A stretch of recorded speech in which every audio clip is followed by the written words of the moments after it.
The French Revolution and Napoleon by Charles Hazen. Chapter 1. The Old Regime in France. The French Revolution brought with it a new conception of the state, new principles of politics and of society, a new outlook upon life, a new faith which seized the imagination of multitudes, inspiring them with intense enthusiasm, arousing boundless hopes, and precipitating a long and passionate struggle with all those who feared or hated innovation, who were satisfied with things as they were, who found their own conditions of life comfortable and did not wish to be disturbed. Soon, France and Europe were divided into two camps, the reformers and the conservatives, those believing in radical changes along many lines, and those who believed in preserving what was old and tried, either because they profited by it or because they felt that men were happier and more prosperous in living under conditions and with institutions to which they were accustomed, than under those that might be ideally more perfect, but would at any rate be strange and novel and uncertain. In order to understand the French Revolution, it is necessary to examine the conditions and institutions of France out of which it grew. In other words, the old regime. Only thus can we get our sense of perspective, our standard of values and of criticism. The Revolution accomplished a sweeping transformation in the life of France. Putting it in a single phase is accomplished the transition from the feudal system of the preceding centuries to the democratic system of the modern world. The entire structure of the French state and of French society was remodeled and planted on new and far-reaching principles. The essence of the feudal system was class divisions and acknowledged privileges for all classes above the lowest. The essence of the new system is the removal of class distinctions, the abolition of privileges, the introduction of the principle of the equality of men wherever possible. What strikes one most in contemplating the old regime is the prevalence and the oppressiveness of the privileges that various classes enjoyed. Society was simply honeycombed with them. They affected life constantly and at every point. It is not an easy society to describe in a few words, for the variations were almost endless, but broadly speaking, and leaving details aside, French society was graded from top to bottom, and each grade differed in legal rights, in opportunities for enjoyment and development, in power. The system culminated in the monarch, the lofty and glittering head of the states, the embodiment of the might and the majesty of the nation. The king claimed to rule by the will of God, that is, by divine rights, not at all by the consent of the people. He was responsible to no one but God. Consequently, in the actual conduct of his office, he was subject to no control. He was an absolute monarch. He could do as he chose. It was for the nation to obey the will of the king, and that was, in theory, the only thing that counted. It determined what the law should be that should govern the 25 million Frenchmen in their daily lives. This thing is legal because I wish it, said Louis XVI, thus stating in a single phrase the nature of the monarchy, the theory, and the practice also. If the monarch happened to be a strong man, the king made the laws, he levied the taxes, he spent them as he saw fit, he declared wars, made peace, contracted alliances according to his own inclination. There was In theory, no restriction upon his power, and all his subjects lay in the hollow of his hands. He could seize their property. He could imprison them by a mere order, a lettre de cachet, without trial, and for such a period as he desired. He could control, if not their thoughts, at least the expression of them. For this, his censorship of the press, whether employed in the publication of books or newspapers, could muzzle them absolutely. So, commanding a figure required a broad and ample stage for the part he was to play, a rich and spacious background. Never was a being more stupidly housed.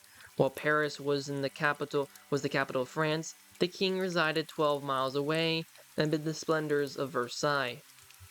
There he lived and moved, and had his being in a palace that was the envy of every other king in Christendom. A monumental pile, with its hundreds of rooms, its chapel, theater, dining halls, salons, and endless suites of apartments for its distinguished occupants, the royal family, its hundreds of servants, and its guests. This mammoth residence had been built a century before at an expense of about $100 million in terms of our money today, an imposing setting for a most brilliant and numerous court, lending itself with the miles of corridors, of walks through endless formal gardens, studded with statues, fountains, and artificial lakes, to all the pomp and pageantry of power. For the court which so dazzled Europe was composed of 18,000 people, perhaps 16,000 of whom were attached to the personal service of the king and his family, 2,000 being courtiers, the favored guests of the house, nobles who were engaged in a perpetual round of pleasures, and who were also busily feathering their own nests by soliciting, of course, in polished and subtle ways, the favors that streamed from a lavish throne. Luxury was everywhere the prevailing note. Well may the occupants of the palace have considered themselves in spirit and in truth the darlings of the god, for earth had not anything to show more costly. The king, the queen, the royal children, the king's brother and sister and aunt, and all their separate establishments under the spatial roof. The queen alone had 500 servants. The royal stables contained nearly 1,900 horses and more than 200 carriages. And the annual cost of this service alone was the equivalent of 4 million. The king's own table cost more than $1.5 million. As gaiety was unconfined, so necessary was the expenditure that kept it going. For everyone in his household secured what, in the parlance of our vulgar democracy, is called a handsome rake-off. Thus, ladies in waiting secured about 30,000 each by the privilege they enjoyed of selling the candles that had once been lighted but not used up. Marie Antoinette had 4 pairs of shoes a week, which constituted a profitable business of somebody. In 1789, the total cost of all this riots of extravagant amounts to not far from 20 million. No wonder that men spoke of the court as the veritable nation's grave. Not only were the king's household expenses pitched to this exalted scale, but in addition he gave money or appointments or pensions freely, as the manner born, to those who gain his approbation and his favor. It has been estimated that in the 15 years between 1774, when Louis XVI came to the throne, and 1789, when the whirlwind began, the king thus presented to the favorites the equivalent of more than $100 million of our money. For those who basked in such sunshine, it was unquestionably a golden age. Such was the dazzling apex of a state's edifice that was rickety in the extreme, for the government of France was ill constructed and the times were decidedly out of joints. The government was not a miracle of design, but of the lack of it. Complicated, ill adjusted, the various branches dimly defined or overlapping, it was thoroughly unscientific and inefficient. The king was assigned by 5 council, which framed the laws, issued the orders, conducted the business of the states, domestic and foreign, at the capital. Then the purpose of local government, France was split up into divisions, but unfortunately not into a single simple set. There was 40 governments, so called, 32 of which corresponded closely to the old provinces of France, the outcome of her feudal history. But those 40 governments belied their name. They did little governing, but they furnished many lucrative offices for the higher nobility who were appointed governors, and who resided generally in Versailles, contributing their part to the magnificent ceremony of that showy parade ground. The real prosaic work was done in the 36 generalities, as part sets of divisions was called. Over each of these was an intendant who was generally of the middle or bourgeois class, accustomed to work. These intendants were appointed by the king to carry on the royal government, each in his own district. They generally did not originate much, but they carried out the orders that came from the capital and made their reports to it. Their power was particularly unrestricted. Upon them depended in large measure the happiness or the misery of the provinces. Judging from the fact that most of them were very unpopular, it must be admitted that this, the real working part of the national governments, did not contribute to the welfare of the people. The intendants were rather the docile tools of the misgovernment, which ensued from the 5 councils, which were the 5 figures of the king. As the head is, so are the members, and the officials under the intendants for the smaller local areas enjoy the esteem evoked by the oppressive or unjust policies of their superiors. Speaking broadly, local self-government did not exist in France, but the local, like the national government, was directed and determined in Versailles. Were a bridge to be repaired over some small stream hundreds of miles from Paris, were a new roof required for a village church, the matter was regulated from Paris after exasperating delay. It was the reign of the red tape in every sense of the word. The people stoop like dumb, driven cattle before the monstrous system. The only danger lay in the chance that they might not always remain dumb. Here, obviously, was no school for popular political education, a fact which remains many of the mistakes and failures of the people when, in the Revolution, they themselves undertook to rule, the monarchy having failed egregiously to discharge its functions either efficiently or beneficently.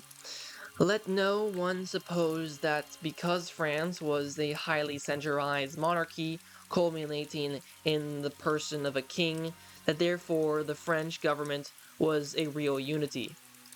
Nothing could be further from the truth.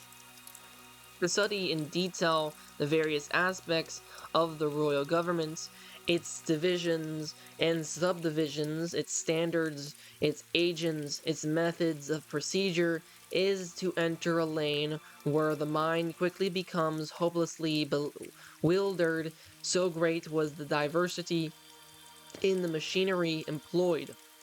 So varied were the terms in use. Uniformity was nowhere to be seen. There was unity in the person of the king, necessarily and there only. Everywhere else, disunity, diversity, variety, without rhythm or reason. It would take a volume or many volumes to make this clear. Even then, the reader would be driven to despair in attempting to form a true mental picture of the situation.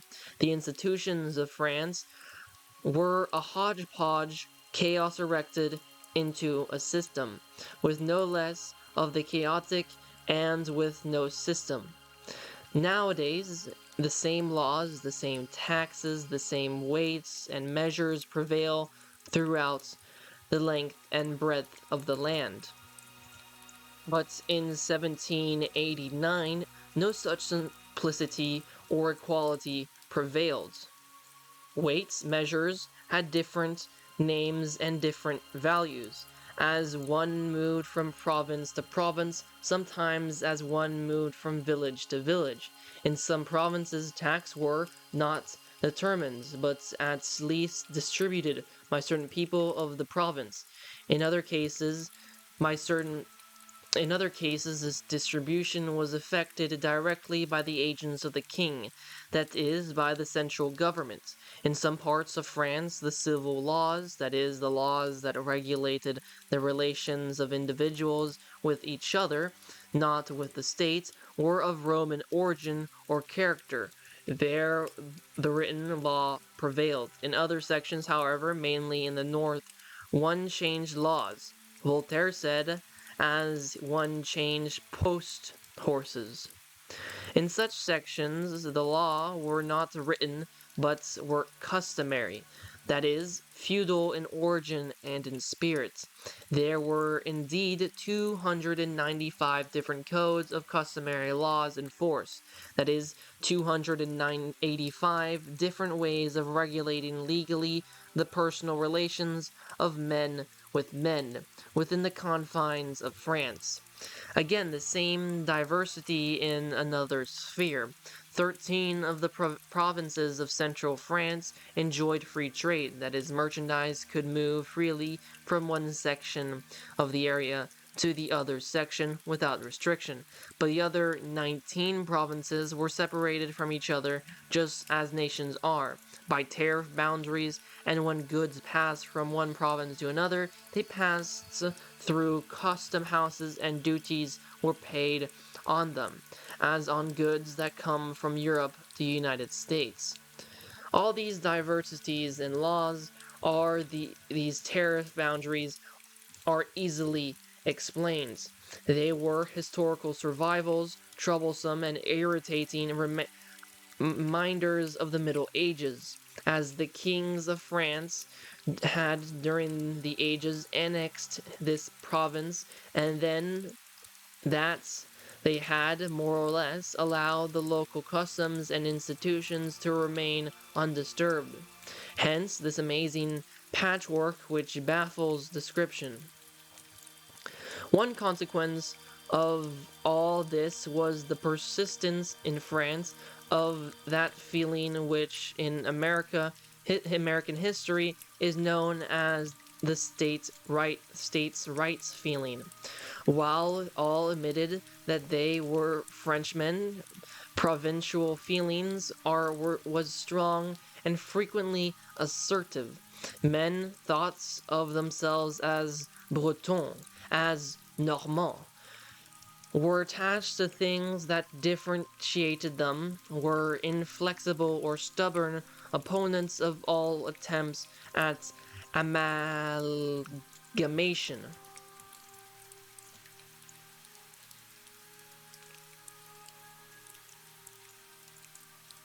Before France could be considered strongly united, fusion on a grand scale had to be accomplished. This was to be one of the memorable and durable achievements of the Revolution.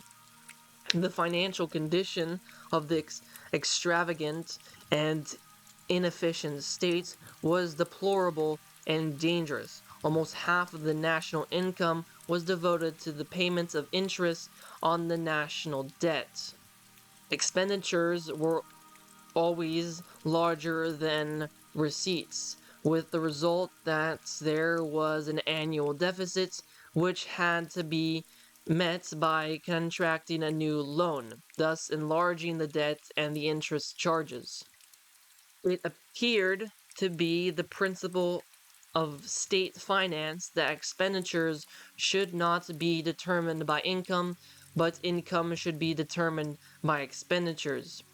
The debt, therefore, consistently increased, and to meet the chronic deficit, the government had recourse to well-known methods which only aggravated the evil: the sale of offices, new loans. During 12 years, the reign of Louis XVI, from 1776 to 1788, the debt increased nearly $600 million. People became unwilling to loan to the states, and it was practically impossible to increase taxes. The national finances were in a highly critical condition. Bankruptcy impended, and bankruptcy could only be avoided in two ways: either by increasing receipts or by reducing expenditures, or both. Attempts were made in the one direction and in the other, but were ineffectual. The receipts, of course, came from the taxes, and the taxes were already very burdensome, at least two of those who paid them. At least for those who paid them. They were of two kinds: the direct and the indirect. On direct taxes were those on real estates, on personal property, and on income. From some of these, the nobles and the clergy were entirely exempt, and they therefore fell all the more heavily upon the class that remained the third estate. From others, the nobles, though not legally exempted, were in practice largely freed, because the authorities did not access noble property nearly as high as did the property of commoners, Tax assessors stood in awe of the great. Thus, the royal princes, who were subject to income tax and who ought to have paid nearly 2.5 million francs, as a matter of fact, paid less than 200,000. Again, a marquis who ought to have paid a property tax of 2,500 francs paid 400, and a bourgeois in the same province who ought to have paid 70, in reality paid 760. Such crass favoritism, which always worked in favor of the nobles, never in favor of members of the third estate, naturally served only deeply to bitter the latter class. Those who were the wealthiest, and therefore the best able to support the states, were the very ones who paid the least, thus conforming to the principle that to those that have shall be given, and from those that have not shall be taken away even which they have. It was estimated that the states took from the middle class and the working men and peasants half their annual earnings in the form of these direct taxes. There was another branch of the system of taxation which the oppressive and offensive which was oppressive and offensive for other reasons. There were certain indirect taxes which were collected not by the state officials, but by private individuals or companies. The farmers of taxes, as they were called, who paid a lump sum to the states and then themselves collected the taxes, seeking of course to extract as much as possible from the people. Not only has this system of tax collecting always proved the most hateful both in ancient and modern times, as the tax farmers have always, in order to make as much as possible, applied the screws with pitiless severity, thus generating a maximum of odium and hatred. But in the particular case, several of the indirect taxes would have been unjust and oppressive, even if collected with leniency, a thing never heard of. There was, for instance, the salt tax, or gabelle, which came home in stark odiousness to everyone. The trade in salt was not open to anyone who might wish to engage in it, but was a monopoly of a company that bought the privilege from the states, and that company was the most astoundingly favored by the law. For every person above 7 years of age was required to buy at least 7 pounds of salt annually, whether he wished it or not.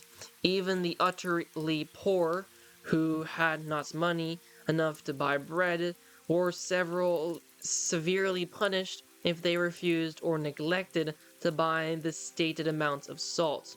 Moreover, the tax collectors had the right to search all houses from top to bottom to see that there was no evasion. Illicit trade in this necessary commodity was incessantly tracked down and severely punished. On the very eve of the revolution, it was officially estimated that 20,000 persons were annually imprisoned and over 500 annually condemned to death or to service in the galleys, which was hardly preferable, for engaging in the illegal trade in salts.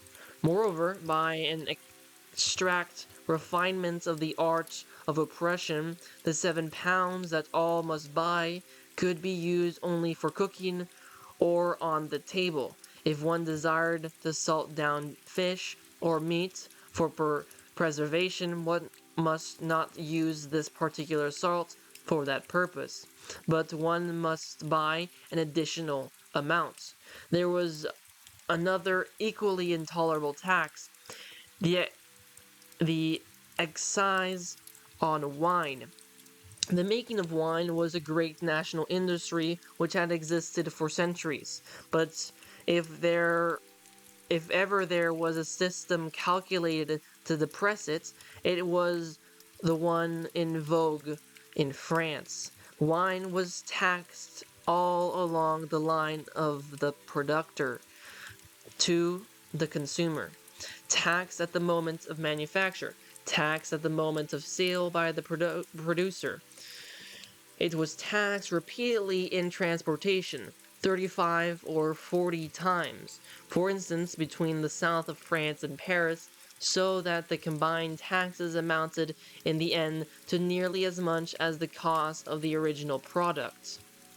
A trade exposed to such constant and heavy impositions could not greatly flourish. Again, the taxes both on salt and on wine were not uniform, but varied from region to region, so that the sense of unjust treatment was kept alive every day in the ordinary course of business. And so the smuggling was in many cases extremely profitable.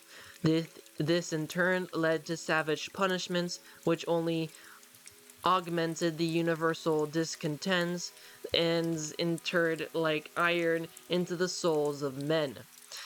In the system of taxation, as in the political structure, we find everywhere inequality of treatment, privileges, arbitrary and tyrannical regulations, coupled with uncertainty from year to year, for the regulations were not infrequently changed. No wonder that men, even nobles, criticized the fiscal system as shockingly unjust and scandalously oppressive. The social organization of France also was far from satisfactory. On even the most cursory view, many notorious abuses, many intolerable grievances, many irritating or harmful maladjustments stood forth, condemned by reason or the interests of large sections of the population. Grievances,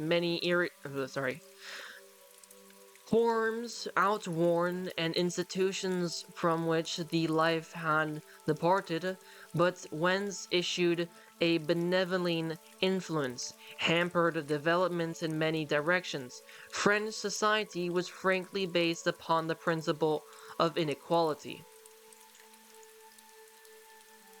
There were three classes or orders: the clergy, the nobility, and the third estate. Not only were the two former classes privileged, that is, placed upon a better footing than the last, but it is curious to observe how the pervasive principle of unequal rights broke up even the formal unity of each of these classes. There was inequality of classes, and there was also inequality between sections of the same class. The two privileged orders were favored in many ways.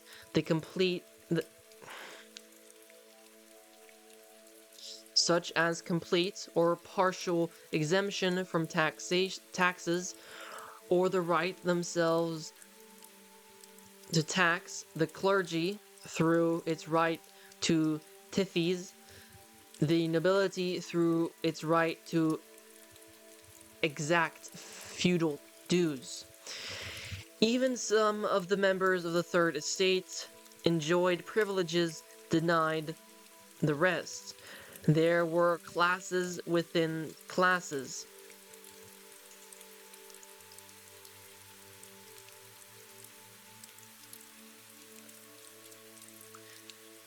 Of the 25 million of Frenchmen, the clergy numbered about 130,000, the nobility 140,000, while possibly as many bourgeois as these two combined enjoyed privileges that separated them from the masses of their class.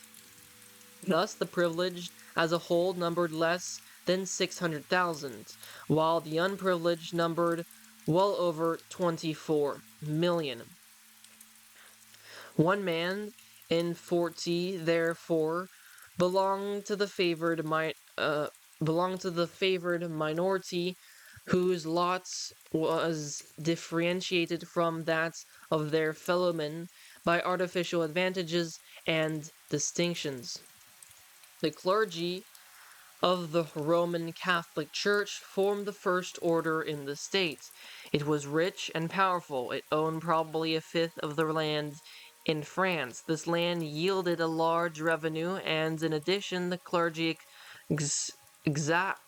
exacted tithes on all the agricultural products of the realm. This was in reality a form of national taxation, with the difference from the other forms that the proceeds went not to the nation but to the church.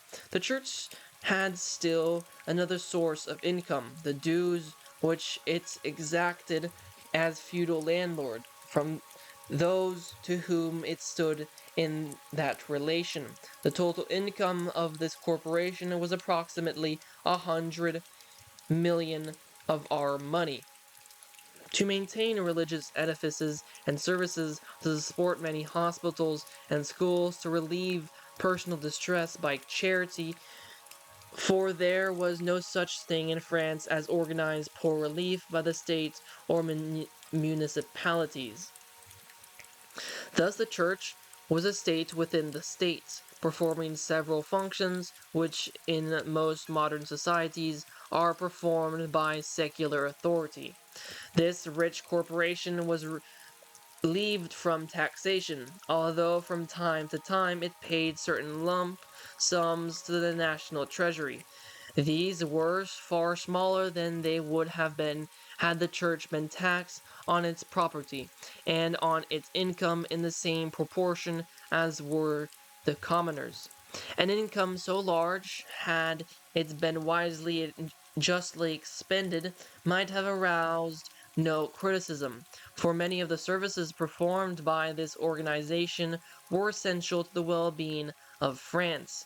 But here, as elsewhere in the institutions of the country, we found gross favoritism and wanton extravagance, which shocked the moral sense of the nation and aroused its indignation because they belied so completely pretensions to a particular sanctity on which the church based its claims to its privileged position. For the organization did not treat its own staff with any sense of fair play. Much of the larger part of the income went to the higher clergy, that is, to the 134 bishops and archbishops, and to a small number of abbots, canons, and other dignitaries. In all probability, not more than 5,000 or 6,000 ecclesiastics. These highly lucrative positions were monopolized by the younger sons of the nobility, who were eager to accept the salaries but not disposed to perform the duties. Many of them resided at courts and lived the gay and worldly life, with scarcely anything save some slight particularity of dress to indicate the ecclesiastic character. The morals of many were scandalous, and their intellectual ability was frequently mediocre. They did not consider themselves men set apart from a high and noble calling. They did not take their duties seriously. Of course, there were honorable exemptions, yet they were exemptions.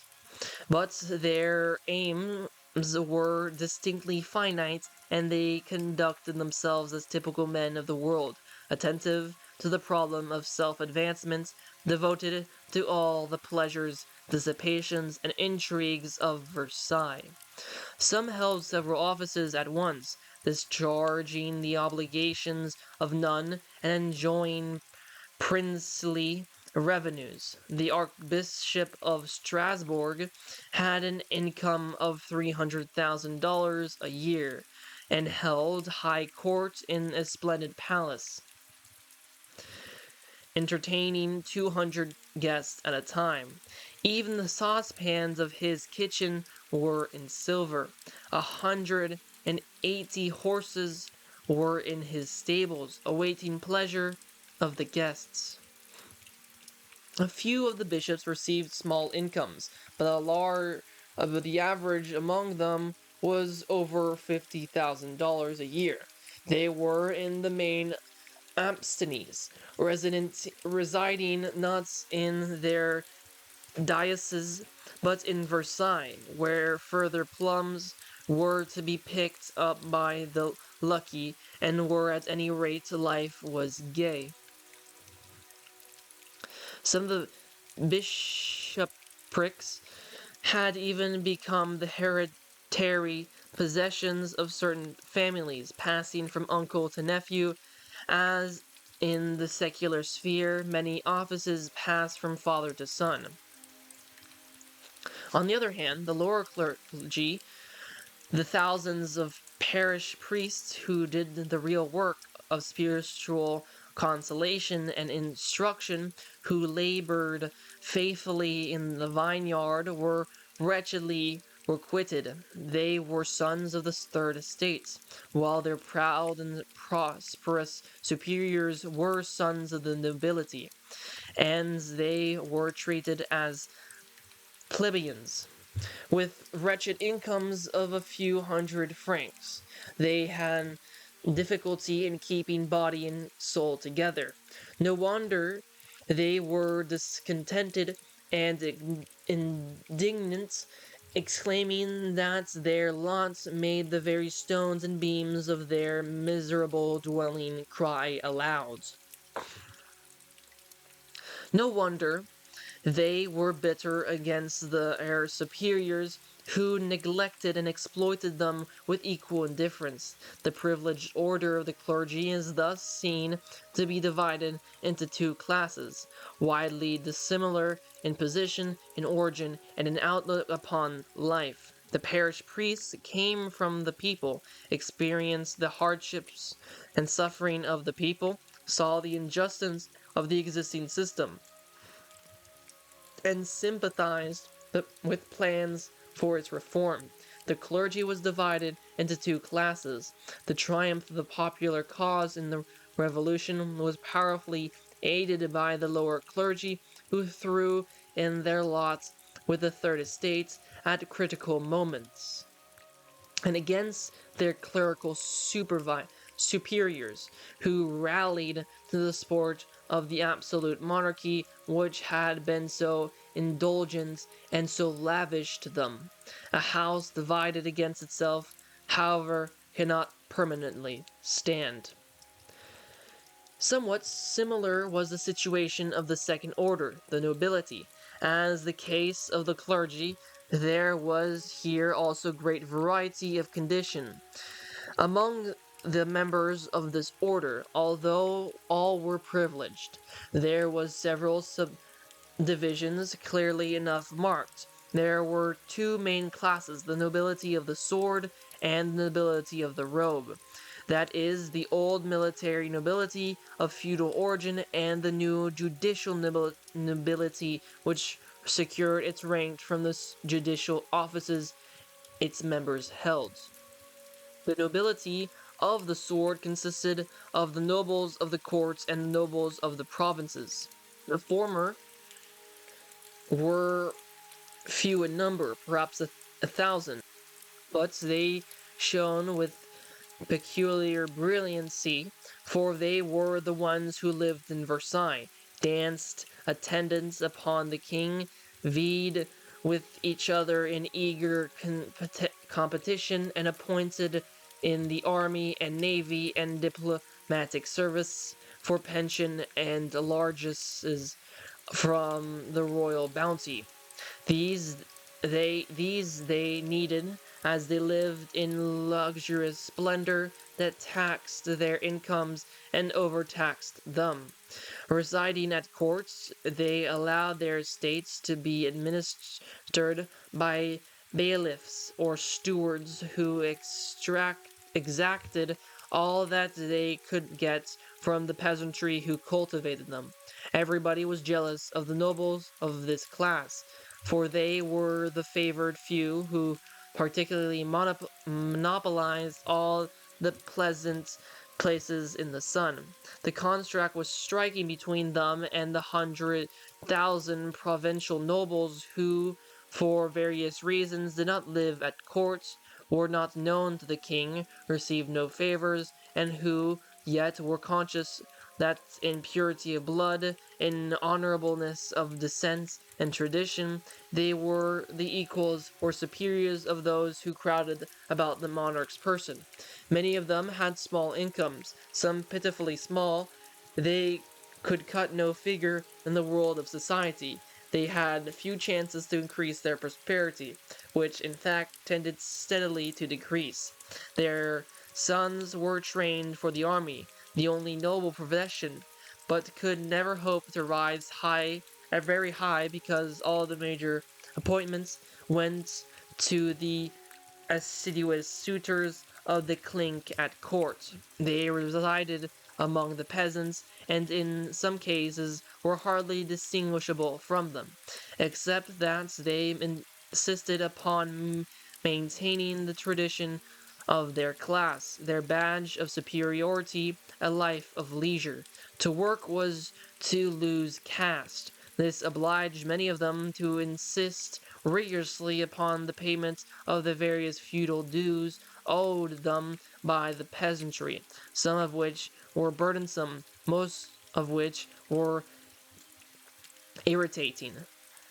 In some parts of France, however, as in the Vendée and in Brittany, they were sympathetic and helpful in their relations with the peasants, and were in turn treated with respect by them.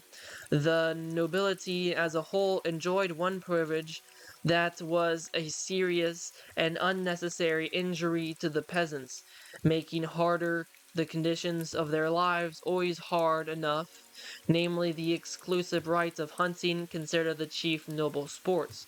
This meant in actual practice that the peasants might not disturb the game, although the game was destroying their crops. This was an unmitigated abuse, universally execrated by them. The odium that came to be attached in the men's minds to the nobility was chiefly felt only for the selfish and greedy minority. The provincial nobility, like the lower clergy, were themselves disconnected with the existing order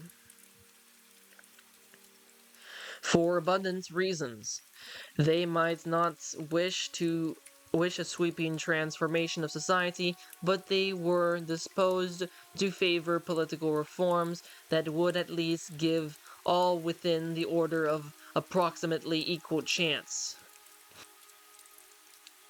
They were devoted to the king, but they experienced in their own persons the evils of an arbitrary and capricious government, which was highly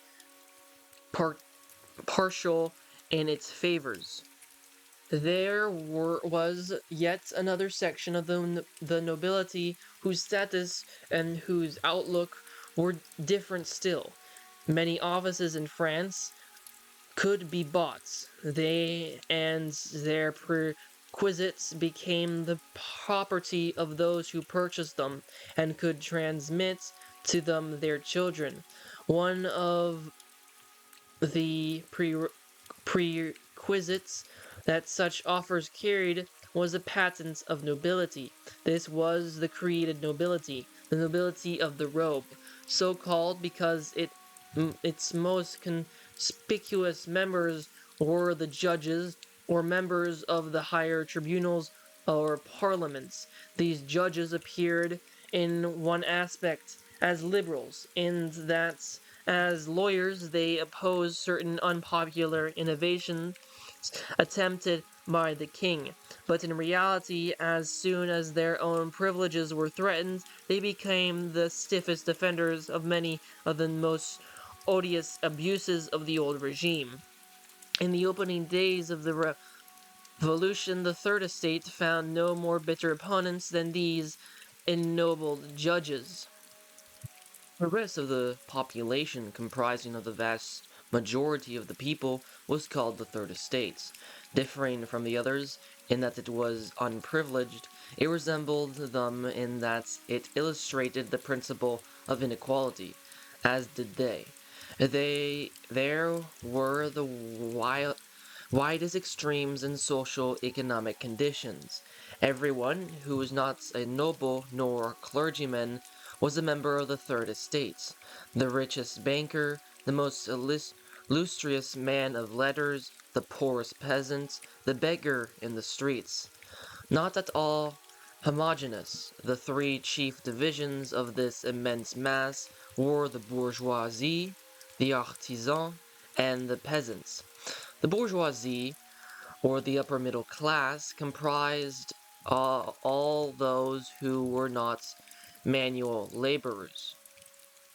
Thus, lawyers, physicians, teachers, literary men were bourgeois. Also, merchants, bankers, manufacturers. Despite great national reverses, the bourgeoisie had grown richer during the past century as commerce had greatly increased. This economic growth had benefited the bourgeoisie almost exclusively, and many large fortunes had been built up and general level of material welfare had been distinctly raised.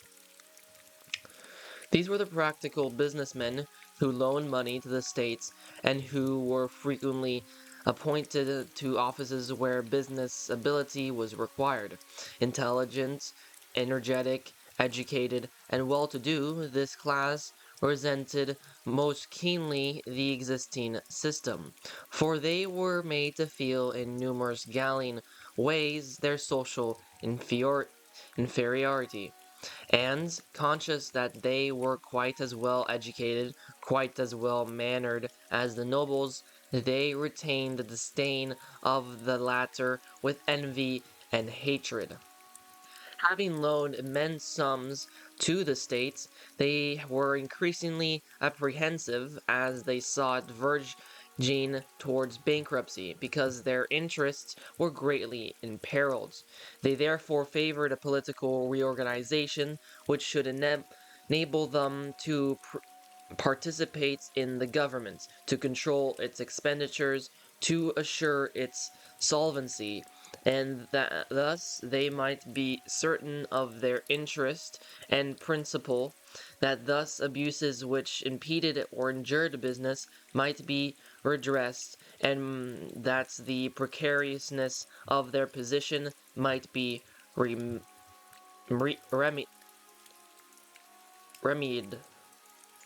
They wished also a social revolution. Well educated, saturated with the literature of the period which they read with avidity, their minds fermented with the ideas of Voltaire, Rousseau, Montesquieu, and the economists. Personally, man for man, they were as cultivated as the nobles. They wished social equality, they wished the laws to recognize that they felt the facts proved, that the bourgeois was equal of the noble. They chaffed under pretensions which they felt unjust by any real superiority. Their mood was brilliantly expressed by a pamphlet written by one of their members, the Abbé Sieyes, which circulated enormously on the eve of the Revolution. "What is the Third Estate?" said Sieyes. "Everything. What has it been in politics until now? Nothing. What does it desire? To become something." Belonging to this estate, but beneath the bourgeoisie, were the artisans, perhaps 2,500,000, living in towns and cities. They were a comparatively small class because the industrial life of France was not yet highly developed. They were generally organized in guilds which had their rules and privileges, that gave rise to bickerings galore, and that were generally condemned as preventing the free and full expansion of industry, and as artificially restricting the right to work. The other large division of the Third Estate was the peasantry. This was by far the largest section.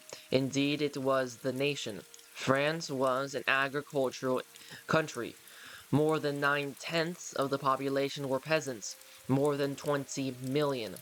About 1 million of them were serfs. The rest were free men. Yet their lot was an unhappy one. The burdens of society fell crushing weight upon them.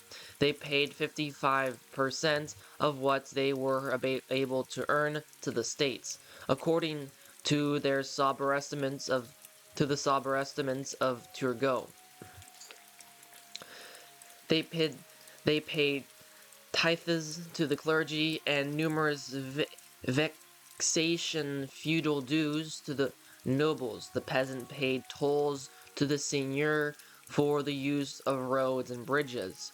When he sold his land, he paid a fee to the former seigneur. He was compelled to use to the seigneur's wine press in making his wine. The seigneur's mill, the seigneur's oven, always paid in for the service. The loss of money was one aspect of the business. The loss of time another. In some cases, for instance, the mill was 4 or 5 hours distant, and a dozen or more rivers and rivulets had to be crossed. In summer, even if the water was too low to turn the wheel, nevertheless the peasant was obliged to bring his grain to be ground, must wait perhaps 3 days, or to pay a fee for permission to have the grain ground elsewhere, adding what he paid to the king, the church, and the seigneur, and the salts and excise duties. The total was often not far from 4/5 of his earnings. With the remaining 1/5, he had to support himself and family. The inevitable consequence was that he lived on the verge of disaster. Bad weather at a critical moment supervening, he faced dire wants, even starvation. It happened that the harvest was bad in 1788, and that the following winter was cruelly severe. According to a foreign ambassador, water froze almost in front of the fireplace. Its need occasioned no surprise that, owing to such conditions, hundreds of thousands of men became beggars or brigands, driven to frenzy by hunger. It has been estimated that in Paris alone, with a population of 650,000, there were nearly 120 paupers. No wonder there were abundant recruits for riots and deeds of violence. The 20 million peasants who knew nothing of statecraft, who were ignorant of the destructive and subversive theories of Voltaire and Rousseau, were daily and hourly impressed with the imperative necessity of reforms by the hard circumstances of their lives. They knew that the feudal dues would have to be abolished, that the excessive exactions of the state would have to be reduced before their lives could be tolerable. Their reasons for desiring change were different from those of other classes, but it is evident that they were more than sufficient.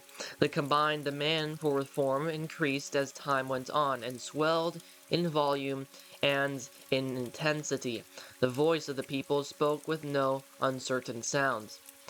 Such was the situation. On the eve of the Revolution, Frenchmen enjoyed no equality of status or opportunity, but privileges of the most varied kinds divided them from each other. They also enjoyed no liberty. Religious liberty was lacking. Since the revocation of the Edict of Nantes in 1685, Protestantism had been outlawed. It was a crime punishable with hard labor, and practiced that religion. Under Louis XVI, the persecution of Protestants was in fact suspended, but it might be resumed at any moment. Protestant preaching was forbidden, and consequently could occur only in secret or in lonely places.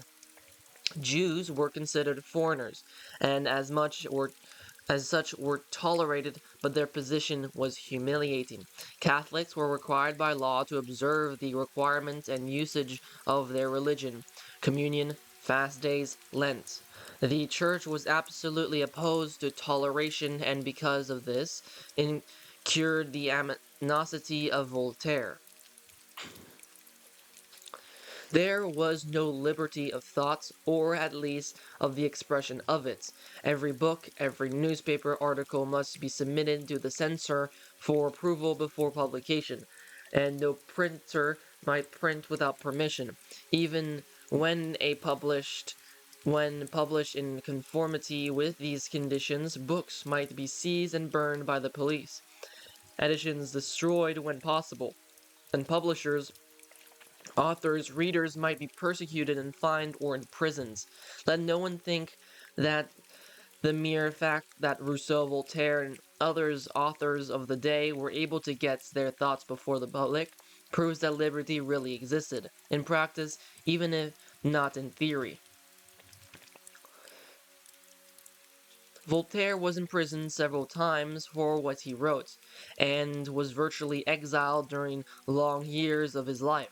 The censorship was applied cap- capriciously, but it was applied sufficiently enough, and prosecutions were sufficiently numerous to justify the statement that liberty was lacking in the sphere of life. There was no individual liberty. The authorities might arrest anyone who they wished and keep him in prison as long as they chose without assigning reasons and without giving the victim any chance to prove his innocence.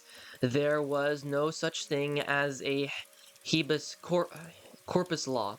There was a large number of state prisons, the most famous being the Bastille, and many of their occupants were there by reason of the letters de cachet, or orders of arbitrary arrest, one of the most odious and hated features of the old regime.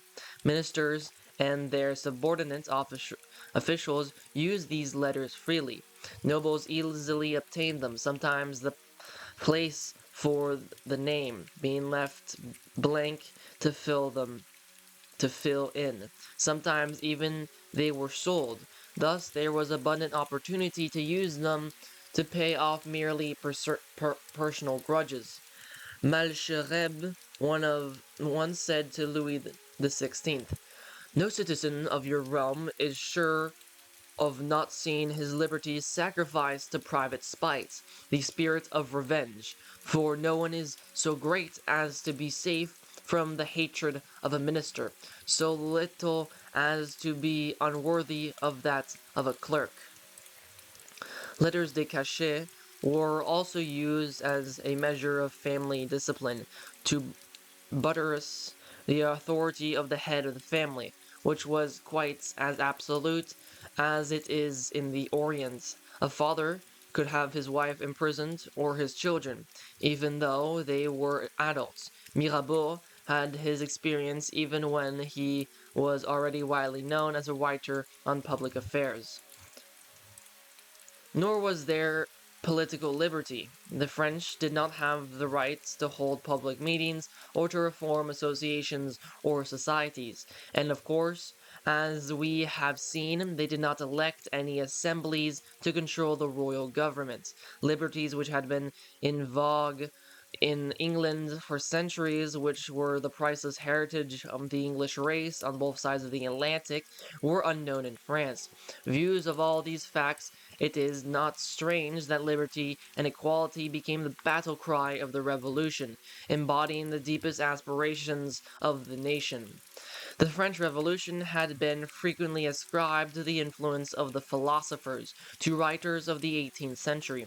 This is putting the cart before the horse, not the usual or efficient way of ensuring progress. The manifold ills from the nation suffered only too palpably were the primary cause of the demand of a cure. Nevertheless, it was a fact of great importance that all the conditions described above and many others were criticized through the century by a group of brilliant writers, whose exposition and denunciation gave local expression on a vast scale to the discount and the indignation and the lodging of the age. Literature was a lusty and passionate champion of reform, and though it a flood of new ideas swept over France. Many of these ideas were all of foreign origin, German, American, above all English. Many were of native growth. Literature was political, and never was there such a ranking criticism from every angle of prevalent ideas. It was skeptical and expressed the greatest contempt for the traditional, that is, for the very bias on which France uneasily rested. It was analytical, and ideas and institutions and methods were subjected to the most minute and exhaustive admiration. No cranny or sequestered abuse, folly was left unexplored by these eager inquisitive and irreverent minds on whom the past hung lightly. Literature was optimistic, and never did a nation witness so luxuriant or topological a growth of utopias and dreams. Rarely has anybody of writing been so charged and surcharged with freshness and boldness and reckless confidence, appealing to reason, appealing to the emotions. It ran up and down the gamuts of the human nature, playing with the ease and fervor upon the minds and hearts of men. In every tone, with every accent, it was a literature of criticism, of denunciation, of ingenious or futile suggestions for a fairer future, sparkling, vehement, satirical, scientific in form. It breathed revolt, destination, but it breathed also an abundant faith in the infinite perfectibility of man and his institutions. It was destructive, as has often been said. It was constructive, too, a characteristic which has not so often been noted. These books, which issued in great profusion from the facile pens and teeming brains of Montesquieu, Voltaire, Rousseau, Diderot, Quincey, and many others, stirred the intellectual world to its depths. They accelerated the circulation of multifarious ideas on political, religion, society, business. They constituted great historic acts. They crystallize in brilliant and sometimes blinding formulas and theorems whose philosophies of the state and of the society. In such compact and manageable form they made the tour of France and began the tour of Europe. The volume of this inflammable literature was large, its impetus tremendous. It exalted the love of liberty, the craving for justice. Liberal ideas penetrated more and more deeply into the public mind. A vast fermentation, an incessant and fearless discussion of existing evils and their remedies prepared the way for coming events, which were to prove a momentous character. For 3 generations of fire, of criticism, and of satire reigned upon the foundations of the French monarchy. The campaign was opened by Montesquieu, a member of the nobility of the robe, a lawyer of eminence, a judge of the Parlements of Bordeaux. His great work, the product of 20 years of labor, was his Spirits of Laws, published in 1748. It had an immediate and immense success. 22 editions issued from the press in 18 months. It was a study in political philosophy and analysis of the various forms of government known to men, a cold and balanced judgment of the various peculiarities, merits, and defects, tearing aside the veil of mystery which men had drawn about their institutions, disregarding contemptuously the claim of the divine origin of the sacrosanct and inviolable quality inherent in their very nature. Montesquieu examined the various types with the same detachment and objectivity which a botanist shows in the study of his specimen. 2 or 3 leading ideas emerged from the process. One was that the English government was on the whole the best, since it guaranteed personal liberty to all citizens. It was a monarchy which was limited in power, controlled by an assembly which represented the people of England. In other words, what in the language of modern political science is called a constitutional monarchy. Montesquieu also emphasized the necessity in all well-regulated states of separating carefully the 3 powers of government: legislative, executive, and judicial.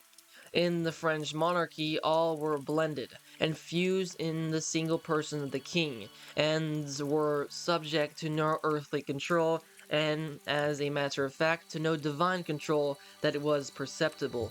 These conceptions of the constitutional as preferable to an absolute monarchy, and of the necessity of providing for the separation of the three powers, have dominated all the constitutions France had since 1789, and have exerted an influence far beyond the boundaries of that country. Profound by a studious judge in language that was both grave and elegant, Montesquieu's masterpiece was a storehouse of wisdom, destined to be provocative of much thoughts, discussion, and action both in France and elsewhere.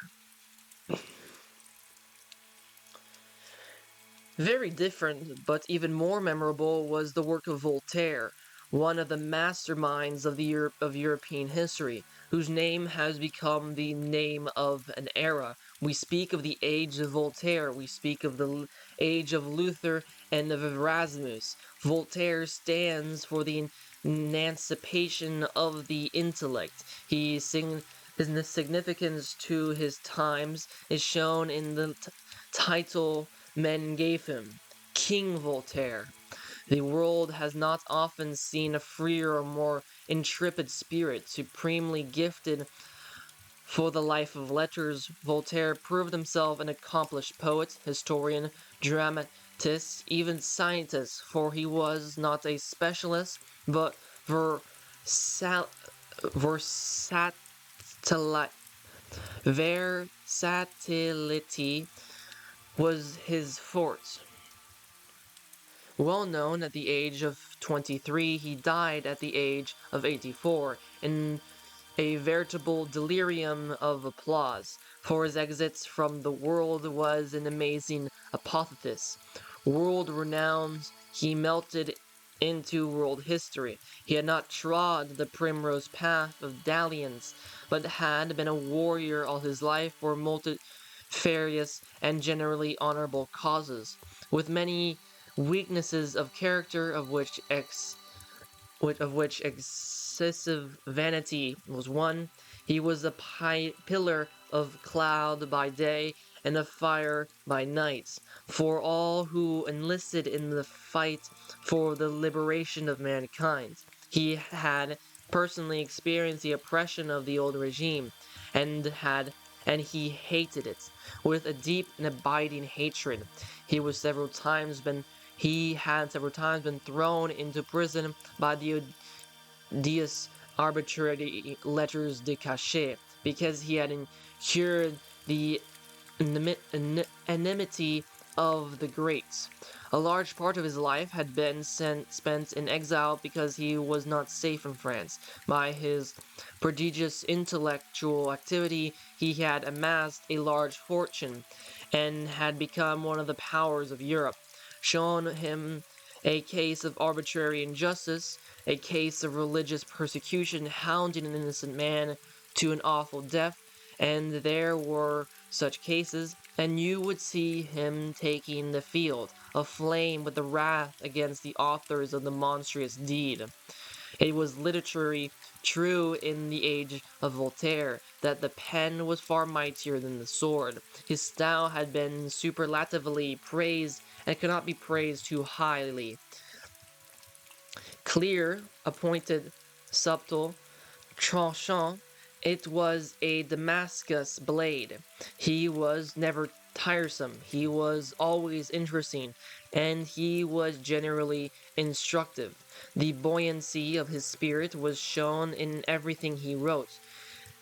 A master of biting satire and of pulverizing invective, he singled out particularly for his attention the hypocrisies of the cruelties and bigotries of his age, and he ranked them with a rapid and devastating fire. This brought him into conflict with the state and the church.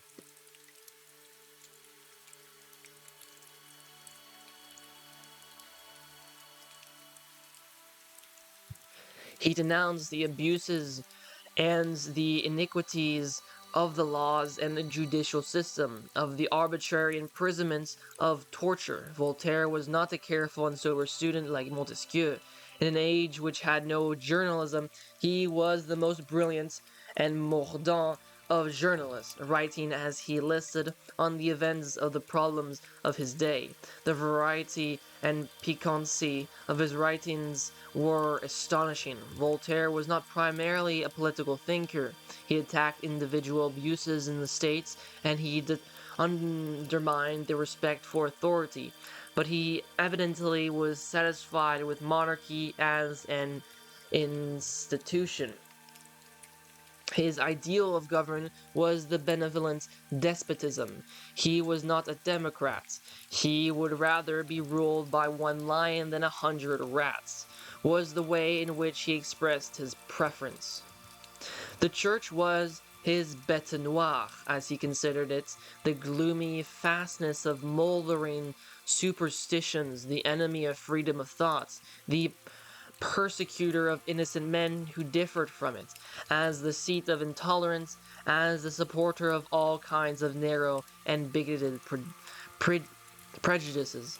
Voltaire was not an atheist. He believed in God, but he did not believe in the Christian or in the Hebrew God, and he hated the Roman Catholic Church and all its works, and dealt in many doubtable blows. In 18th century France, the church, as we have seen, presented plenty of vulnerable sides for its fiery shafts. Voltaire's work was not constructive but destructive. His religious faith was vague at best and not very vital. He scorned all forms of creeds. Very different in tone and tendency was the work of another author, Jean-Jacques Rousseau. In Voltaire, we have the dry white light of reason thrown upon the dark place of the world. In Rousseau, we have reason, rather logic, suffused and powerfully refracted with emotion. If the former was primarily engaged in an attempt to destroy, the latter was constructive, imaginative, prophetic. Rousseau was the creator of the entire political system. He was the confident theorist of the new organization of society. Montesquieu and Voltaire desired political reforms in the interests of individual liberty, desired the end of tyranny, but Rousseau swept far beyond them, wishing a total reorganization of society because no amount of patching and renovating could make the present system tolerable, because nothing less would render liberty possible. He wrote a magic prose, rich, sonorous, full of melancholy, full of color, of musical cadences, of solemn and pensive eloquence. The past had no power over him. He lacked completely the historical sense. The past, indeed, he despised. It was to him an enemy par excellence. The cause of all the multiplied ills from which humanity was suffering, and must free itself. Angry with the world as it was, his own life had been hard. He was the son of a Genevan watchmaker. He wandered here and there, practicing different trades, valet, music teacher, tutor. He had known misery and had no personal reason for thinking well of the world and its boasting civilization. In his first work, he propounded his fundamental thesis that man, naturally good and just and happy, and been corrupted and degraded by the very thing he called civilization. Therefore, sweeping civilization aside, and on the ground freed from its artificial and baneful conventions and institutions, erect the idyllic state. Rousseau's principal work was his social construct, one of the most famous, and in its results, one of the most influential books ever written, opening with the starting statement that man was born free and everywhere in chains. He proceeded to outline by pure abstract reasoning and with a lofty disregard of all that history had to teach and all that physiology revealed of the nature of the human mind, a purely ideal state, which was in complete contrast with the one in which he lived, society rests only upon an agreement of the persons who compose it. The people are sovereign, not any individual nor any class. All men are free and equal. The purpose of any government should be to preserve the rights of each. Rousseau did not at all agree with Montesquieu, whose praise of the English form of government as usurping personal liberty he considered fallacious. The English think themselves free, he said, but they are mistaken, for they are free only at the moment in which they elect the members of Parliament. As soon as these are chosen, the people are slaves. They are nothing else, since the members of the Parliament are rulers, not the people. Only then the next election comes round will they be free again, and then only for another moment. Rousseau repudiated the representative system of government and demanded that the people make the laws themselves directly. Government must be government by majorities. The majority may make mistakes, nevertheless, it is always right. A dark saying. Rousseau's states made no provision for safeguarding any rights of the minority, which the majority might wish to infringe. The harmful feature of his system was that it rendered possible a tyranny by a majority over a minority, quite as complete and audacious as unrestrained as any tyranny of a king could be. But two of his ideas stood out in high relief: the sovereignty of the people and the political equality of all citizens, two democratic principles which were utterly subversive to the states of Europe as then constituted. These principles powerfully influenced the course of the revolution, and have been preached with fervor and denounced with passion by rival camps ever since. There have been notable progress in this world. There have made notable progress in the world since Rousseau. They have made notable progress in the world since Rousseau gave them the thrilling utterance, but they have still much ground to traverse before they gain the field, before the reign of democracy everywhere prevails. There were many other writers who, by attacking this abuse and that contributing powerfully to the discrediting the old sapping of the old regime. A conspicuous group of them busied themselves with economic studies and theories, enunciating principles which, if applied, would revolutionize the industrial and commercial life of the nation by sweeping away the numerous and formidable restrictions which hampered it and which permitted it with favoritism and privilege, and by introducing the maximum of liberty, the commerce in industry, in agricultural, just as the writers who we have described enunciated principles which would revolutionize French politically and socially. All this seed fell upon fruitful soil. Remarkable was to be the harvest, as we shall shortly see. The revolution was not caused by the philosophers, but by the conditions and evils of the national life, and by the mistakes of the governments.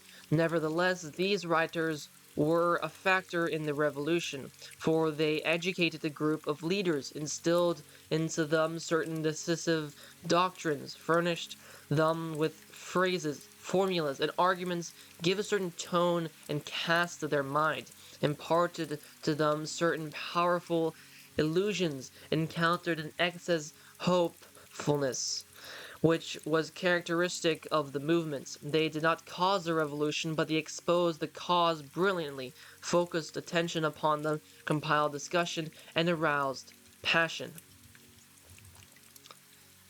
If you have enjoyed this audiobook, please consider subscribing. And to next week for Chapter 2.